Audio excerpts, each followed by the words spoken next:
Hi Peter, I'm going to give you some feedback for your task number 4. I'm going to be talking a little bit about the phases of writing, which is something I think you should consider for the future. There's a video that you can watch if you go to the Plan for English in the Plan folder. My colleague Gort has made a video on the phases of writing. I'm going to be talking actually about all 3 of them. The reason why is that there are some issues here that I think you need to consider. The first phase is where you draft and you start writing your text.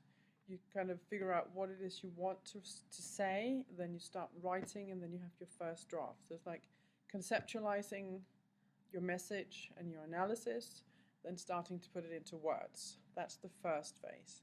Secondly is when you edit the text. So you take what you have and then you structure and organize it so that it makes sense to a reader. You may add or take away information depending on how you think everything hangs together.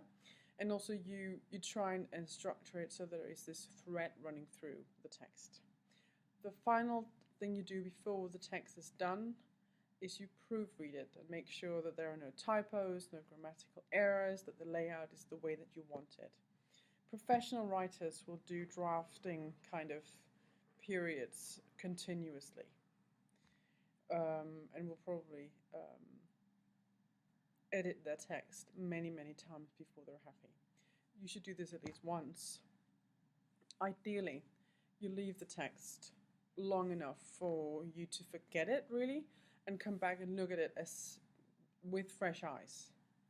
I know that sometimes you work on a time constraints and you don't have a whole day to wait before you hand it in, but ideally you should wait a couple of hours and preferably a whole day before you start doing the editing. I don't always have the time to do that either. That's just the way it is, but that's sort of, there's the ideal world and then there's reality. But keeping in mind that there are these 3 phases, and if you keep them separate, then you have at least a chance of looking at your text in a more professional way instead of doing everything all at once. Okay, so that was my introduction. Getting to your text. This to me reads much more than like a draft rather than the finished thing. The first thing that alerts me to this is the fact that you've got a lot of errors, like things you could have picked up in proofreading.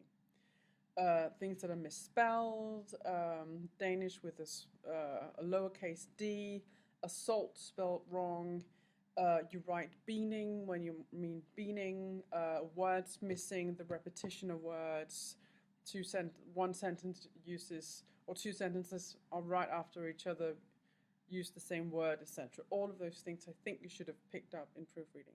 So that was the first thing alerted me to this. The second thing has got to do with your organization of paragraphs. On the first page, they're too short and they should have been squished together to make one paragraph under one thesis sentence. This is to do with, for instance, the specific contributions that we've made to Operation Inherent Resolve. That reads like a list and it's not coherent, but it is to do with the things that we've deployed. So squish that into one paragraph, create one thesis sentence, and then connect all of those sentences so that they make a whole. If you look at page 3, the second to last paragraph is way too long. There's more than one thesis sentence here, so that should have been divided into more paragraphs. So in your editing, that's what you should consider. Do I have carefully organized paragraphs? Is there coherence? Do they connect so that the reader follows along?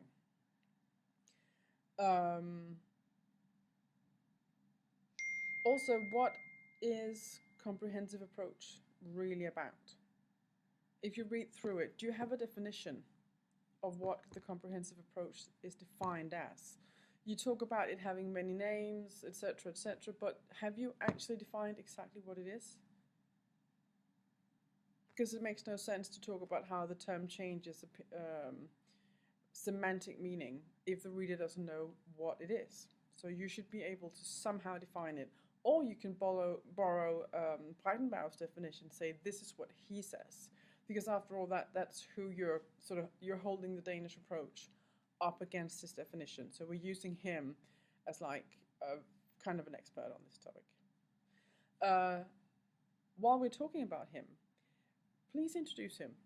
Who the hell is this guy? I'm reading the text. I've read the text that you've read, obviously, but you're not writing for me, and you're not writing for Anna Sophie. You're writing for this fictional, well-educated, informed reader who doesn't have specific military knowledge.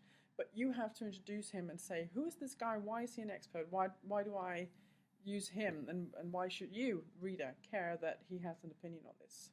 At least give him a title and where he works, as a minimum. Okay, so that's to do with proofreading, so that your text appears on the surface professional. Editing, so there's more coherence, and the reader knows enough to understand your arguments. The layout is also sometimes a bit strange. I don't know what you mean when you do 2 line spacings.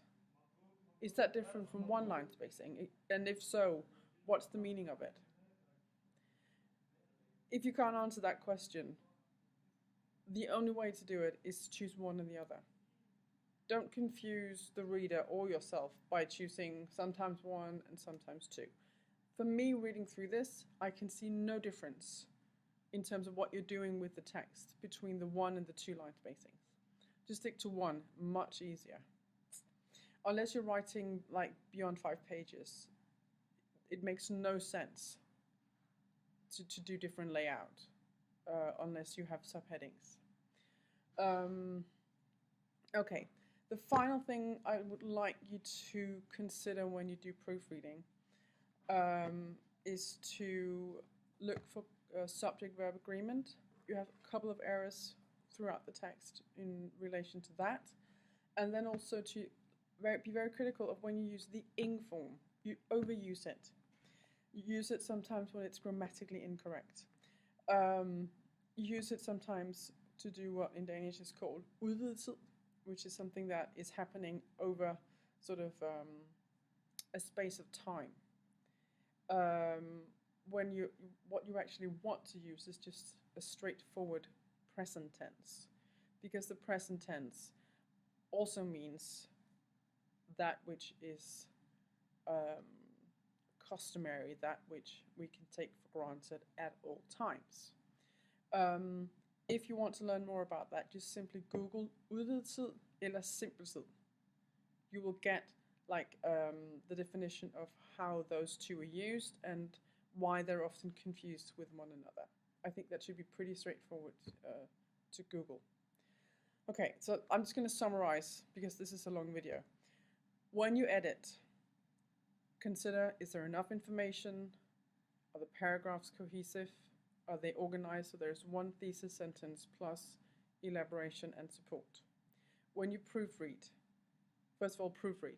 When you proofread, look for subject-verb agreement. Be critical of the use of ing form. Okay? Yes, I'm going to leave it there. If there's anything you want me to elaborate or give you any specific references regarding grammar, you can drop me an email. Okay? That's it for me. Bye.